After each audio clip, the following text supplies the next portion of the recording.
back to another episode of Geekified. We are now in October. You wouldn't believe it, would you? It's been a long bit of horror show for the entire year, but it's now became the horror month. So we have got a full team to give you the top 5 rundown from each of us for horror movies to be watching in October. And the first part coming up, you've got me and you have this man, Mark, who is an absolute horror fanatic. I am.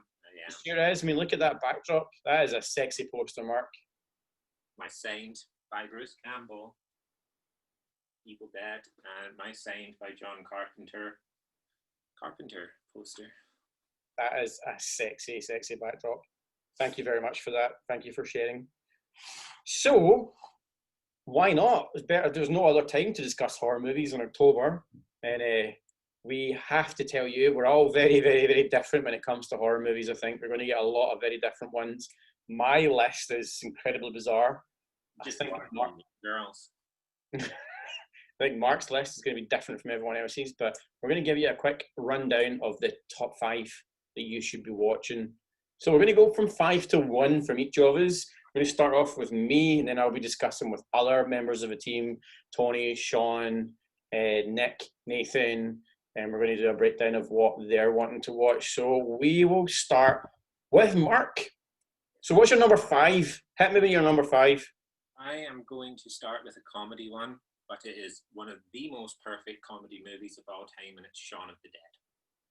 It is what they refer to as a zombie. What is it? A zom-rom-com? Zom-rom-com, yeah.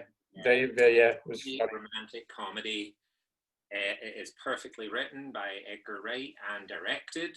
And the only reason why it's not in the number 1 spot is because it's a comedy horror movie, and it's very much on the comedy side, and the horror is limited. I do think that Shaun of the Dead is a perfect movie, and on a different list it would be number 1. But on my ones to watch for Halloween, it is number 5. I feel you. I very much agree with that one. I think it's a very good choice. It would probably definitely be on my list, but I don't see it particularly. I pull it more into comedy than horror. Yeah. Although, don't get me wrong, it's got a couple of really horrendously disgusting bits in it. And I reference, I can't remember his name, the Irish comedian, the scene where he's getting torn apart. Yeah, that's full-blown horror. That's when that film, for me, split from being kind of to, okay, this is not what I expected. Yeah, the Dylan Moran kill is obviously a huge nod and handshake to Day of the Dead, when the sergeant is ripped apart in the exact same means, and I believe they even used the same special effects to achieve it between the 2 movies. That's very interesting. Did you know that Edgar Wright and Simon Pegg are in the George A. Romero movie Island of the Dead as a thanks for George A. Romero for Shaun of the Dead? And in George A. Romero's eyes, Shaun of the Dead is one of the Dead series. That's incredible. Yes. That's genuinely that. What an absolutely interesting factoid. I'm very much a George A. Romero fan, so I can only imagine. Yeah. Given your backdrop. So, like I said, we're going to do top 5 for everyone. We're going to do top 5 of me, and then we're going to jump to one of the other team, and then we'll come back to us. So for me, I don't know if you've noticed a subtle hint for what my number 5 is. Is it James Bond?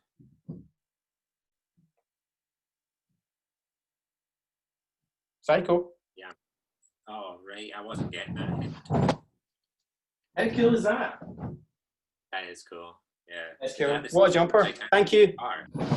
Yeah, exactly, from the shower. H&M, by the way, H&M, $12.99. It was on sale. Loved it. Best buy of my life. But yeah, for me, that's definitely in my top 5. I'm putting it at 5 because no matter how old horror gets, Hitchcock will forever be the master of horror for me. He knew how to set a scene. He knew how to use his music properly. If you've watched our episode discussing Ratched, you know exactly what we're talking about. I just had a massive discussion about how music, how it works. It's an extra character. But I think for me, Psycho is probably almost a blueprint on how you can do a suspenseful psychological horror and do it well. I think it's incredible. I've watched it probably 3, 4, 5, 6, 7 times in the last maybe 10 years of my life, and I've seen it years and years before that.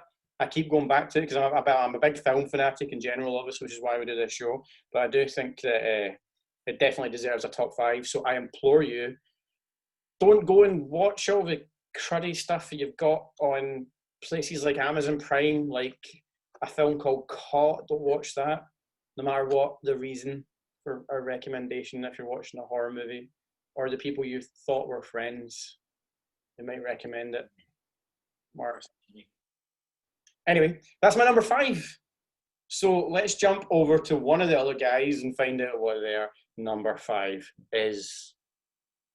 Okay, so horror is not my stick.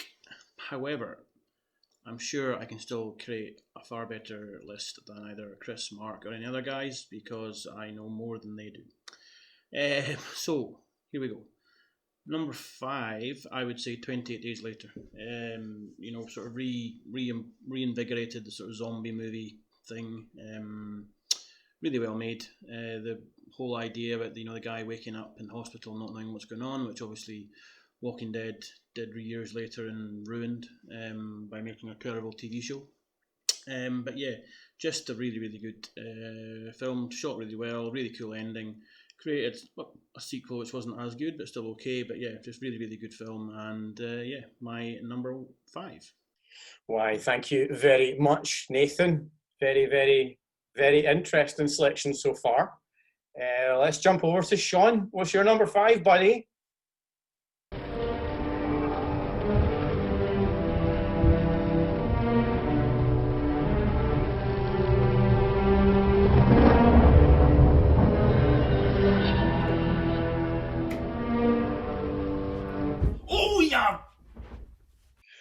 Well, there you go. It's another number 5 for you. We're back, and let's find out the next number 5. Hey guys, Tony here, and here are my 5 Halloween films for this year to watch.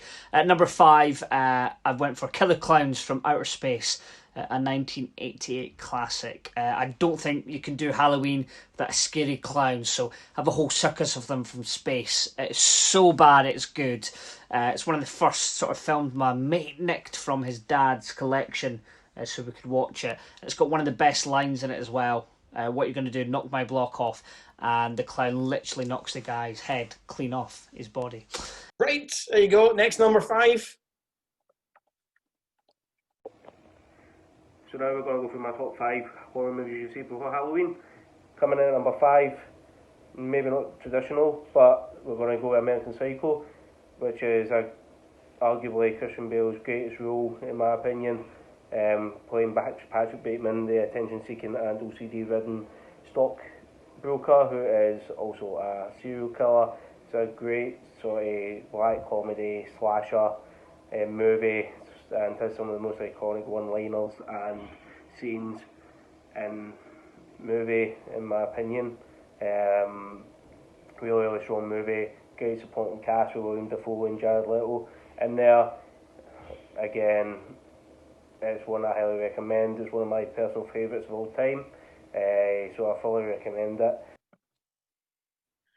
Well, it couldn't be more mixed, could it? This is getting quite interesting. So you're back with me, Mark. Imagine all the number 5s are just Shaun of the Dead and Psycho. You Can tell we're not doing this live with the full team, can you? Well, there you go. So let's move on to number 4. So you were first. Big guy, what's your number 4? Yeah, it was just on in the background behind you. Texas Chainsaw Massacre, the original. I believe it was, 1976? Toby Hooper did the original. And it's an absolute masterpiece, originally recorded straight to 16mm film. So it's not, like quite a lot of the big budget films would be shot on 32mm. Mm-hmm. Or 28mm, especially if you've got a super cut Oh, cut that bit out. Nope. What's it called again? What's it called again when 28, is it a Super 28? Oh, Super what is it? No, Super 28 was actually a fake version of 30. Super 28 is not truly Super 28, and it was used for cheaper films. But Texas Chainsaw Massacre had such a shit budget as 16mm, you know? Do you know, I've actually, you saying that, the story about Texas Chainsaw, I remember what you're talking about, but I don't know the term for what sizes and stuff it was. Oh, great, I'm going to start again. Okay, so my number 4 is Tobe Hooper's absolute classic, A Texas Chainsaw Massacre. Originally shot in 16mm, so that raw, grainy, authentic footage, you know, it wasn't achieved in post. That is genuinely the quality of that movie. The Texas sun burning away the shots, although I don't know if it's shot on location. I think I might have just slipped there. I think it might be California. It's shot. Yeah, I don't think it was shot on location because there's not something quite well known about it was shot near something. Yeah. I can't remember. Probably shot quite near a road.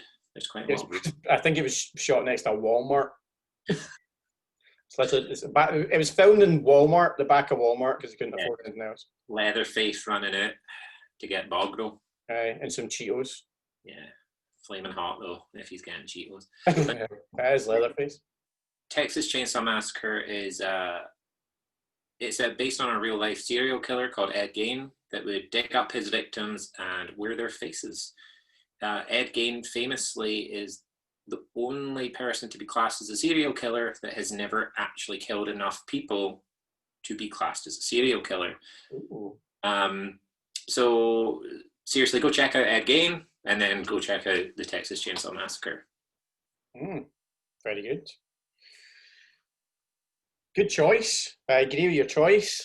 I think it's a fantastic film. But again, like I said, this is all turning out to be quite a different episode. For me, number 4 has got to be one of the ones, an episode that's going to be coming up very, very soon, and possibly during before Halloween. We're going to talk about it, and it is Alien. So for me, it doesn't quite make any higher than that, I think, because I think it's more sci-fi leans. It's very, very different. So for me, it's not categorically a horror. Again, like I was saying with Psycho, it's a lot of psychological. You've got sci-fi, although the way it's made is horror, but it's an incredible film. If you have not seen Alien and you are anything over the age of which you can string a sentence together, something's wrong with you. Go and watch it now. Please, come on, watch it. Honestly, it's incredible. It spawned a franchise that happened for, it's still ongoing. Ridley Scott, I think he's about 184 now, is still trying to make Alien films. Give it up and pass the buck, big man. Please give it to Neil Blomkamp because his ideas are better than yours. I love you, Ridley. But yeah, that's my number 4. It's terrifying, it's nightmarish, and it's scarred my brain. And trust me, we will go into a lot more detail about this film because it deserves a lot. And I think there's so many themes involved in it that it's just incredible. But yeah, that's mine. So that's number 4. Let's go over to Sean. My 4th favourite scary movie? Hold on, I've got an email. Hello, you don't know me, but I want to play a game. Fuck that. Now it's Tony's turn. Number 4, sticking with the 80s theme, and it's Poltergeist, 1982. It's got the fabulous Zelda Rubinstein or Stein. She plays the medium, and her sort of creepy voice is just, it's amazing. Let's go over to Nick. Coming in at number 4, we've got The Ring, based off the Japanese horror novels.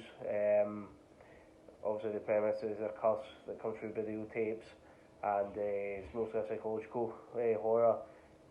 Probably most famous scene is the girl coming out of the television. The reason why I put this in is purely down to the fact that it's paved the way other sort of remakes of Asian horror, such as The Grudge, which obviously was a film in the 2000s, which starred Sarah Michelle Gellar, and then had a really, really bad remake made a year ago as well. Now we got Nathan. Number 4, The Omen. Jesus, The Omen. This is the only film that has scared me as a grown man. I just found it terrifying the whole way through, particularly the bit, on the cliffs with the Doberman dogs. Just poof.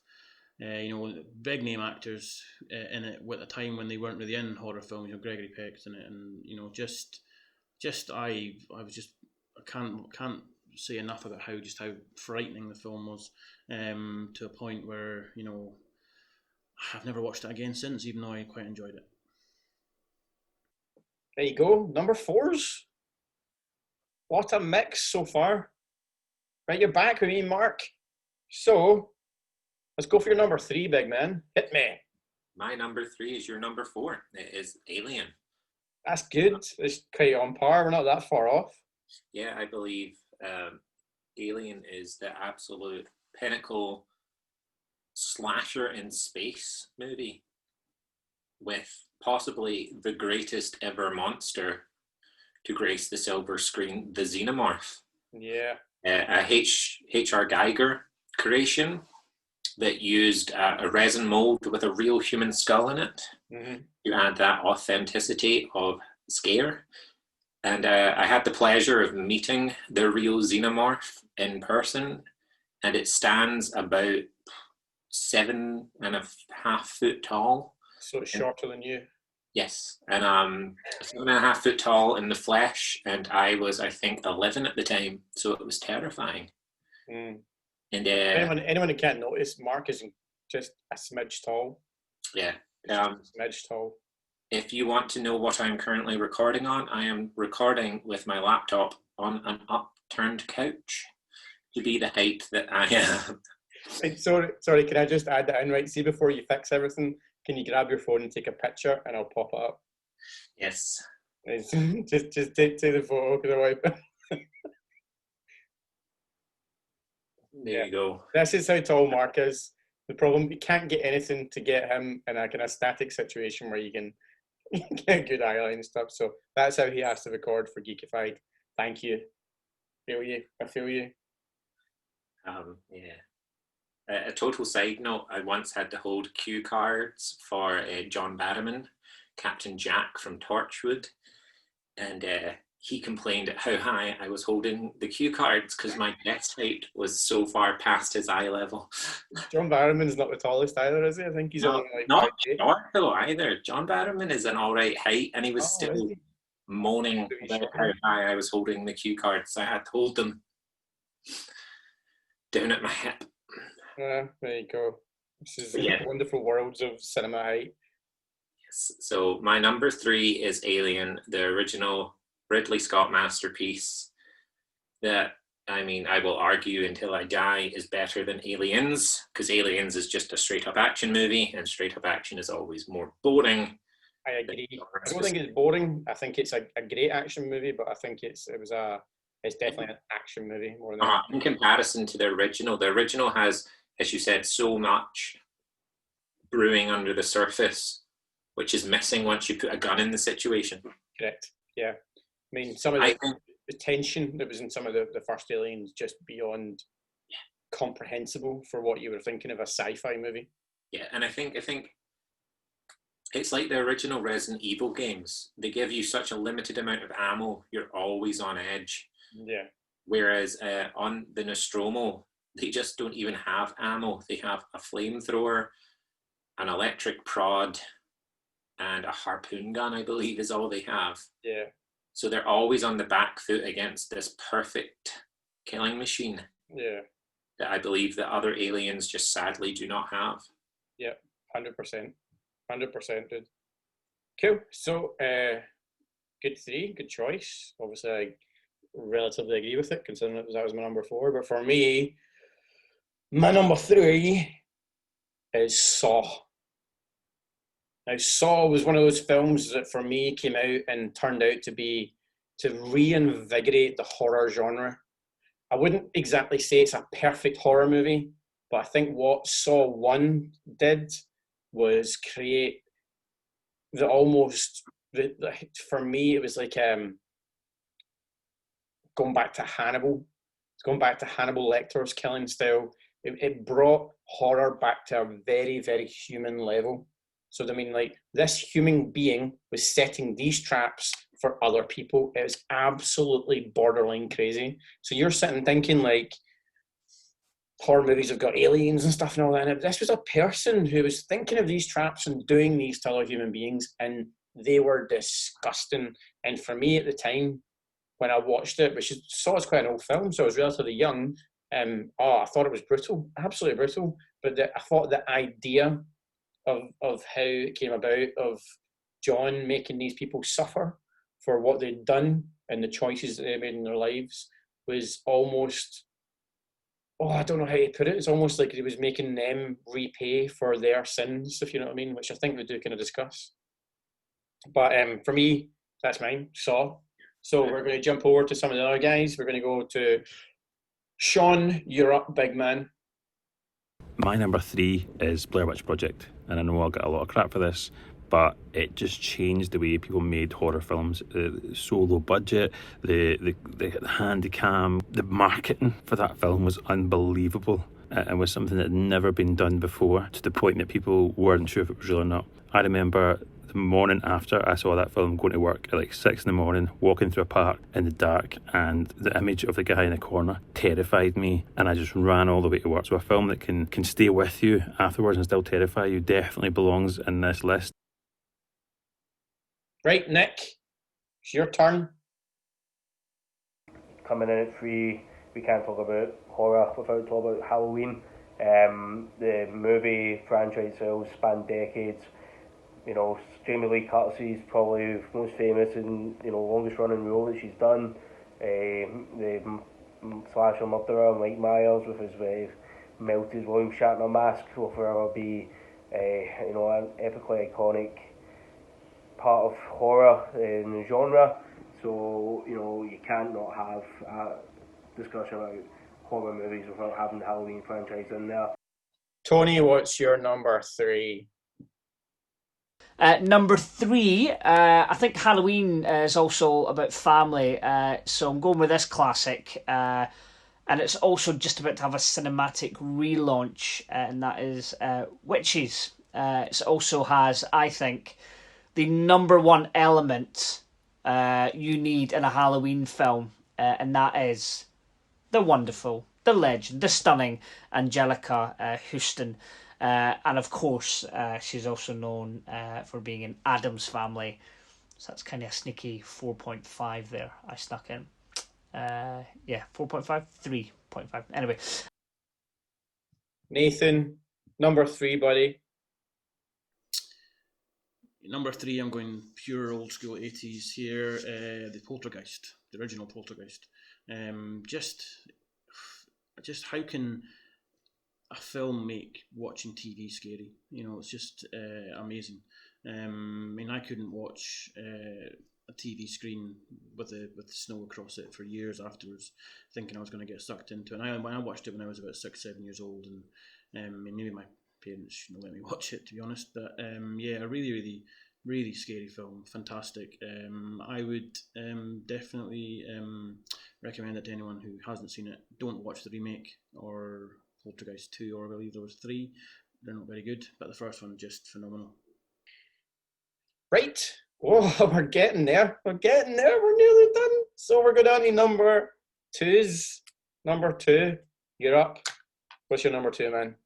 This is becoming so incredibly difficult for me now, because I think I will, after number 2, have to have some top spot contenders. But for number 2, I think I'm going to go with the original The Evil Dead, which, as you can see, t-shirt, poster, I am a very big fan of. But for me, it's not just, The Evil Dead is just a cabin in the woods story that has been done numerous times. Cabin in the Woods is also just the slasher home invasion Yeah. put in a slightly more eerie place than your suburban street. And I was at a cabin in the woods not that long ago, and you forget how dark the countryside is when you live in the city. Yeah. When you turn the lights out in that cabin, it's just pitch blackness. You don't see a thing apart from if the moon's shining bright. And obviously, the original Evil Dead has got so much to do with Lovecraft, with having the Necronomicon. Yeah. It was the start of Sam. Well, it's not the start. It was the silver screen debut of Raimi and Bruce Campbell. Yeah. And Bruce Campbell would go on to be one of my B-movie heroes that I've had the pleasure of chatting to, shaking the hand of, signing stuff. And Campbell even says that he is terrified of horror movies, which makes it that much funnier that he is starring in one of the most famous ones of all time. I think The Evil Dead, for a lot of people like myself, probably kickstarted a love and fascination of film and filming, with its, guerrilla filming tactics to get it started. Mm-hmm. It was a tiny budget that Sam and Bruce funded by going around their families and asking for donations. And I believe eventually they got a donation off a local hardware store, which was enough to get them over the starting line, but not enough to get them to the finishing line. And they had to sell their cars, they had to sell their souls, they had to get jobs in between shooting. It's a true Eraserhead story, which is a tale for another time, about the Lynch movie and how he had to start and stop that with a full year gap in the middle. But I will tell that tidbit in a Lynch special at some point. Oh, we will. Don't worry. We're going to have. So for me, yeah, number 2 is The Evil Dead for kickstarting not just my love of horror, but my love of directing as well. Yeah, definitely a good choice, man. Really enjoyed that. It definitely one of my top 10s. I think it sadly falls at number 6 for me. Just literally number 6. Better go take this t-shirt off then, man. do it. I'm just going to make something more appropriate in the background. I don't know what I had. Oh. That guy looks scary enough to be the backdrop for a horror. Okay. I don't know what he's talking about, but it's quite scary. For me, I'm going to a very relatively unknown hit for my position 2. I believe it was an MTV special that actually came out, which is, it was really a very, very, very bizarre. Why have I got, I've got some sort of ad? Yeah, no, that's fine. Is this going to be Pimp My Ride Halloween edition? Yeah, let's go with top 10 horror, but that's a bit better. Yeah, so mine's was a really, really bizarre. I believe it was MTV that was the guys who made it. I'm not even sure who the director was, but I have never, ever watched a film and literally not known where it was going. That very found footage kind of style of horror that was happening at the time was almost dead. And for me, again, this film didn't do incredibly well. It's called The Gallows. Do you know? I do know it. I've never seen it. Yeah. So again, I'm very much about timings. I'm about scares. I'm about directors. I'm about how films are made. I cannot believe this film didn't do better than it did, because for me, this was absolutely terrifying. If you've seen that films like the Blair Witch Project and you like that kind of scare, or Paranormal Activity, again, Paranormal Activity is in my top 10 as well. God, I forgot about Paranormal Activity. What a mood. Yeah, that's my top 10. It's sitting in the top 10, Paranormal Activity. I will tell a story after you finish your bit about Paranormal. Yeah, Paranormal Activity definitely sits in my top 10. It just didn't sadly make it into the top 5. But that style of scare, if that's your type of thing, I highly recommend you to watch The Gallows, which is about lots of high school students going around the drama department, I think, if I remember right, and finding that something's basically trying to kill them. I won't go into too much detail, But please, if you get a chance, watch it. Genuinely, it makes it to my top 2 of scare, because I think it was 2014 it came out. I would have been in my 30s at least, very early 30s at the time when that came out. So I'm an adult. I watched that in a horror, in a cine world, and sat like that. And it takes a lot to get me like that. It's just very well timed, very well executed, very well acted, and whoever the camera work was, well done. You made it into my top 5 horror movies of all time. So let's move on to some other guys. Let's get your number 2, Sean. Oh, aye, do you have any plumbers that do exorcisms? Let's get your number 2, Tony. Number 2. Now, this was the first time I'd walked away from a cinema, and it really got inside my head, and I was thinking, what if the film that we just watched is the actual film? Which means that in 7 days, I'm going to get a very, very creepy phone call. And of course, I'm talking about The Ring. Now, the music score just chilled me to the bone. And, it still gets me now to this day, actually. And yes, of course, people will be saying, oh yeah, but Hollywood remade it. But I think they remade it really, really good. And in fact, I've seen the original version, but I still think the first American remake of it is still really good. Let's get your number 2, Nathan. Number 2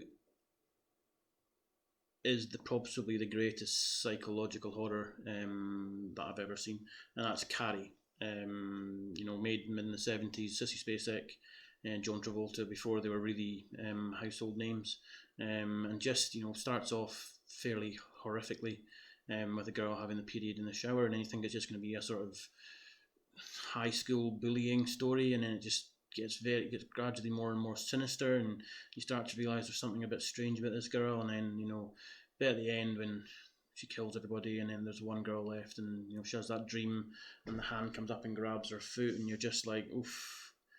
I watched that and I was terrified afterwards. Just a really, really well made film. So Carrie is my number 2. Right, Nick, please tell me it was better than Nathan's number 2. Number 2, I've got It. Tim Curry's version of Pennywise the Clown would literally scare any young kid and make them not want to go to the circus again. Again, you've got fantastic performances from all the actors, from the young boy playing Georgie all the way through to Tim Curry as Pennywise. Special effects a wee bit dated from now, however, the sheer performance of Tim Curry, who's got some fantastic roles as villains in other movies, really stands out, and also Bill Skarsgård does a fantastic job as the current remake of It. 1 and 2, obviously the older version spanned across 2 sides of the DVD. It's 2 mini sort of films.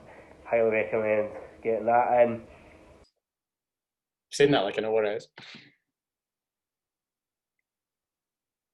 Right. Oh, the tension. The tension. I want to know what everybody's number 1s are. I know what mine is. I don't know what anyone else's is. I probably think I'm going to guess what Mark says. I just need to look up the name of a movie. Not obviously it's not going to be my number 1, but right, yes. So, right, you're up. Give me your number 1 horror movie for people to watch in Halloween. So I am going to give some special shout outs to some movies that would probably make number 1 on different lists. The Thing by John Carpenter.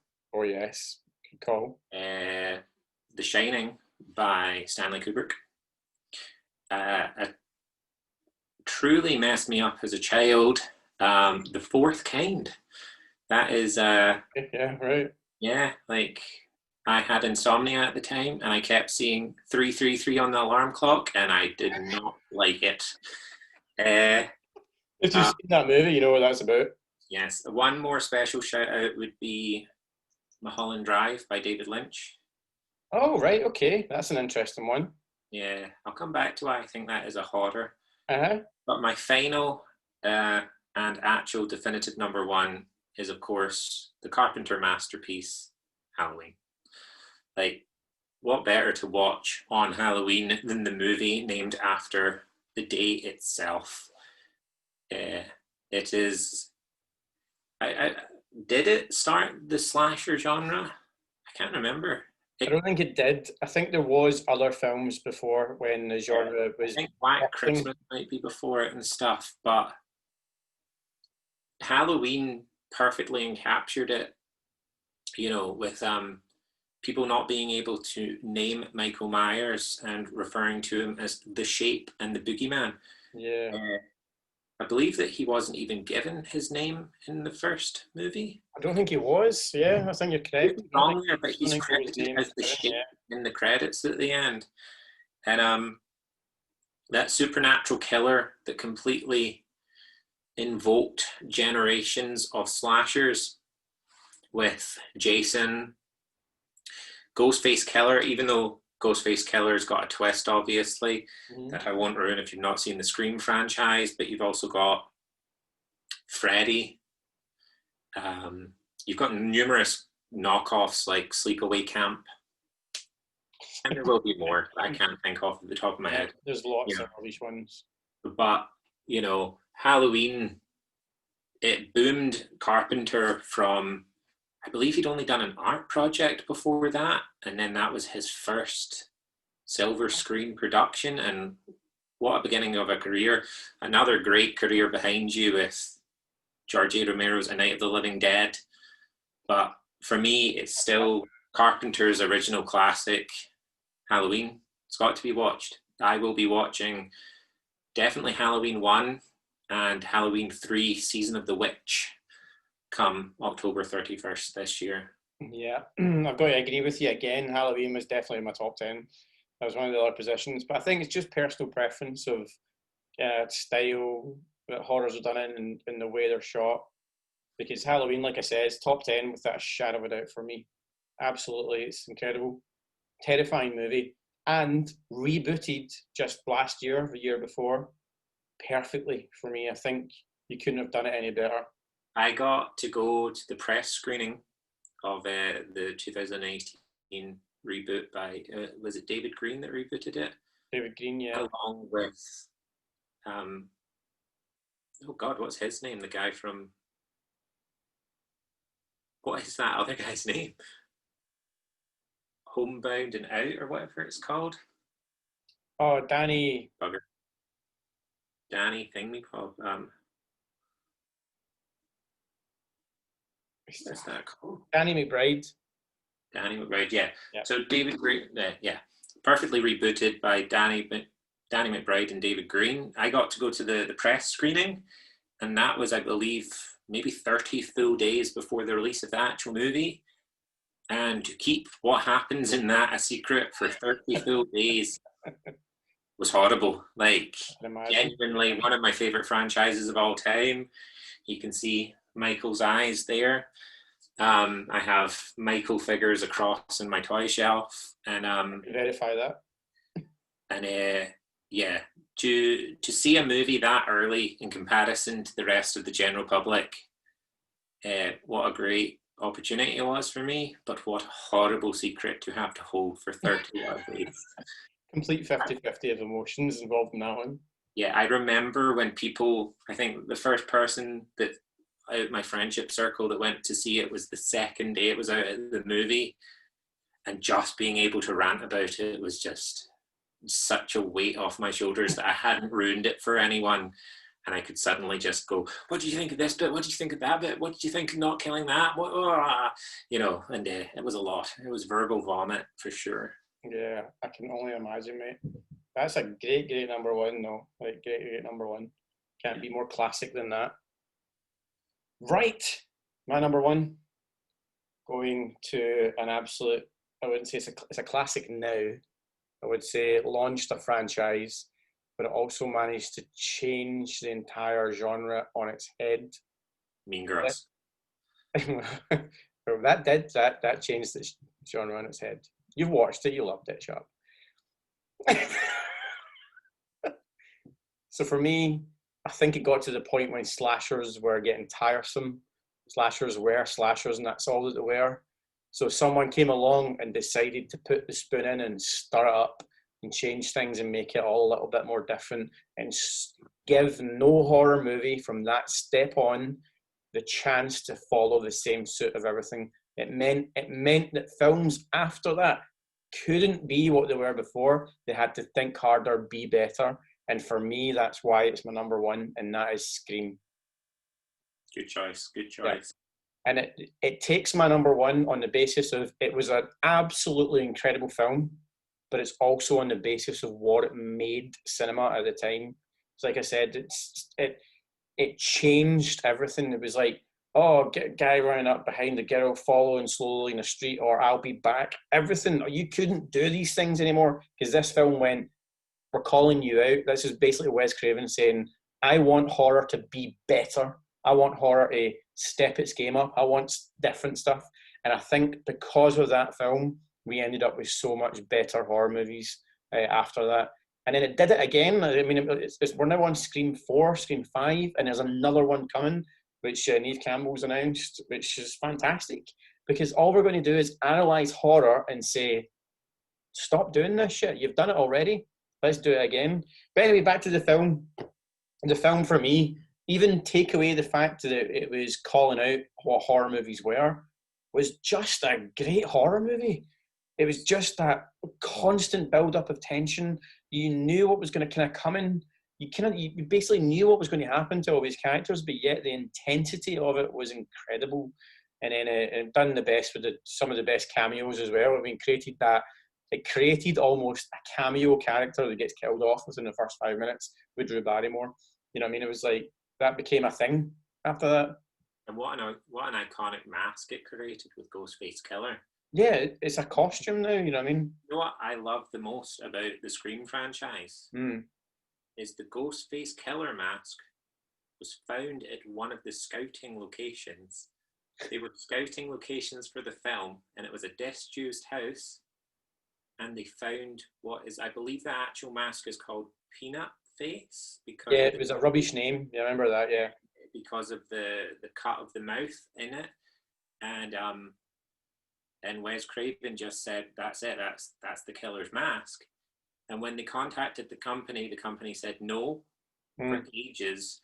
And Wes Craven went around and created multiple different versions of the mask, even to one that has the tongue hanging out, which is ironic because that would go on to be Scary Movie's version of the mask, until the company and Wes Craven's production company struck a deal eventually.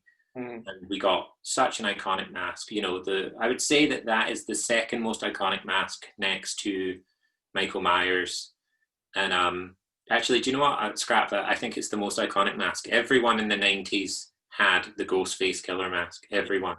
And I think for me, one of the most important things about why that, what you're talking about, masks in general, why that is probably, I would say for me, it's the most iconic mask, is the fact that you don't know who's under it. That's the biggest thing. Is like, you've got all the people who wear the masks in horror movies and famously wear masks, but you never know who's under the same mask. And that was almost a reveal. It was almost a kind of whodunit of mystery movies when you're trying to work out. After you've seen one, you kind of knew that the Ghostface was back in two, and you were like, who's wearing the mask? Yeah. And we know what's going to happen in the next one. And it's been done so well. I don't think there's been a bad Scream. Like, I mean, there's not been great. Reboot series.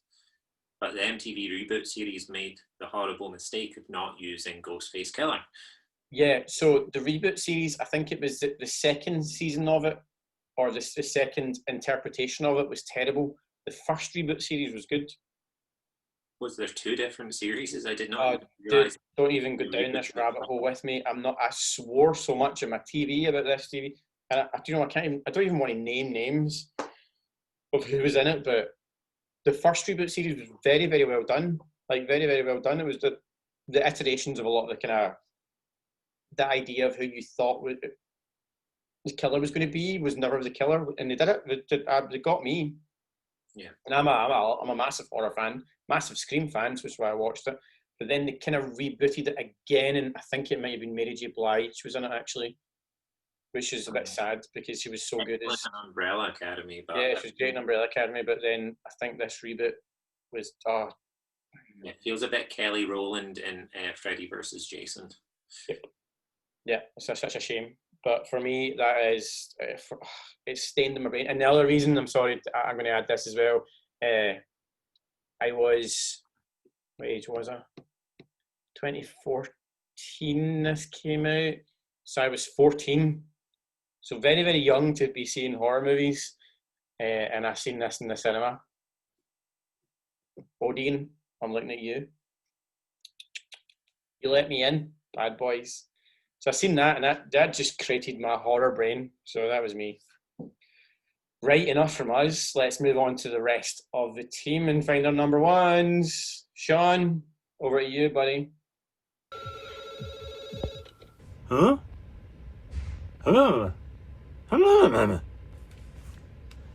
Sorry about that. Favourite scary movie? Oh, that's a tough one. I'd have to go for two, to be honest. I think joint number one has got to be Scream and Halloween. Kind of cheating there, I know, but I mean, Halloween was the start of the slasher films, wasn't it? Oh, I mean, maybe not the start, but that was Psycho. But Halloween started babysitter films. I mean, the shot position, and you always think somebody's watching you. The music, you know, it's just terrifying. Michael Myers, do you know what I mean? It's one of those perfect movies that is just you can't pick anything wrong with. I really wish they stopped remaking it. And then Scream, it's like the baby, isn't it? The baby of Halloween. You know, it mentions it. It's self-referentialness of the whole thing. Drew Barrymore, Ghostface. That guy that keeps phoning people. Don't know if you've ever seen it. What can I say? It's just an amazing film. It's funny, it's scary, it's gory, it's got the fawns in it. Change it up a bit. Nathan, your turn. And my number one greatest horror film ever made, for me, Rosemary's Baby. Roman Polanski, in the days when he was still allowed in America to make films. At the time, you know, Mia Farrow, who was at the time, you know, one of the biggest young stars in Hollywood, and just made a very, very terrifying film, very unsettling the whole way through. You know, I played about with, you know, I remember the scene when they're sat down having dinner with the neighbours, and you know the sort of visual focus of the scene is completely different from the audio focus, which is really unsettling and really puts you off a little bit. And then just gradually you think it makes it appear like this girl is going crazy, but in the end she isn't. It's, you know, it's all justified, and you know she gives birth to the devil's baby, which just, you know, the end of it's very, very like, oh my god, what's going to happen next? But yeah, I would say probably the best horror film ever made. Nick, tell us who your number one is. And my number one, again, not really traditional, however, The Shining. This is one of my favourite films of all time. It's up there with American Psycho for me. Jack Nicholson's performance as a man descending into madness at the Overlook Hotel is probably one of the finest that you'll get from, you know, based off Stanley Kubrick as director. Again, some of the fantastic scenes, which again some improvised, which makes it even better, and gave birth to probably one of the greatest one-liners and jokes that only a certain generation, sadly now, will ever get. So, at my number one is definitely The Shining, and that got a fantastic sequel, Doctor Sleep, which was starring Ewan McGregor, and again that is a really strong, good film that I really enjoyed as well. So The Shining is definitely one you have to watch. Probably some of the scenes will probably send some shivers down your spine, especially the old shriveled granny in the bath. Again, an epically, you know, done scene, and it's one of those scenes that you'll never forget once you watch it. So that is my top 5 Halloween themed horror movies that you should see before the 31st October. Hope you enjoyed this. Again, maybe not be the traditional type of movies that you'd think, But also you got all notable mentions like Scream, which again spans a great franchise, especially Scream 1 and 2, and a really good Netflix originals TV show, which is highly entertaining. So hope you enjoyed, and see you later. Tony, give me your number one. Yeah, so I'm going to end on a high, and I'm going to go back to the whole family route. It's a number one family film, I think. I think it's also a Halloween classic. It's also obviously my number one Halloween film, and everyone wants a sequel to this. And yes, I might get slagged for this, but I'm going for Hocus Pocus. It's just perfect. It's funny. It's sad. It's adventurous. And at the age I saw it was pretty scary for a bit. It's got a talking cat as well. So, but yeah, I think it's for me. It's Halloween. It brings, Halloween is all about scare factor and being scary, but I like it to be all about family. So, yeah, that's my top 5.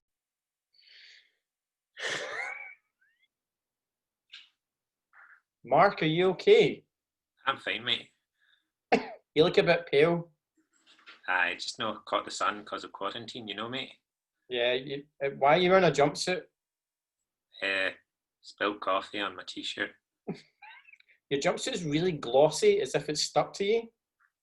I mean, you sweat in a jumpsuit, don't you? You work all day, mate. I'm a working man, unlike you, managing a restaurant. Do you, working by working, you mean stabbing people and murdering people? That's a horrible assumption to make. Horrible assumption. You are wearing a terrifying mask, buddy. This is William Shatner's face. William Shatner is a bit terrifying right now. That is true. No. That is true. Have you seen Miss Congeniality? I have not. Yeah, he's in that. It's quite terrifying. I believe it's probably of the same quality. Mm-hmm. That is a callback to the Ratchet episode. This feels really weird. Like, I feel like I'm in like Sesame Street or something. Really? I feel more like the Adam and Joe show. But I'll take the Adam and Joe show. I went really dark and went to Sesame Street. And Sesame Street's dark. Don't even get me started on Sesame Street. Something's wrong with that. You all know it. You all know where I'm going. So many episodes, so dark. So, how's you okay, Michael? I'm fine. Because I know Mark's dead. I'm just trying to hold on while I phone the police. Wait, you're next. Just imagine Michael's face just appearing. We can Photoshop that.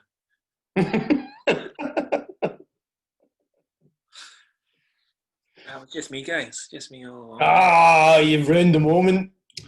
Oh, I totally thought it was Michael Myers. He's cuter than me anyway. It does look like he's kind of smiling in that. He's got a wee kind of side grin. He likes being on camera. It suits him. So, hey, ladies. You want some Michael Oven? Right, we should sign off. Yeah, no, we're done.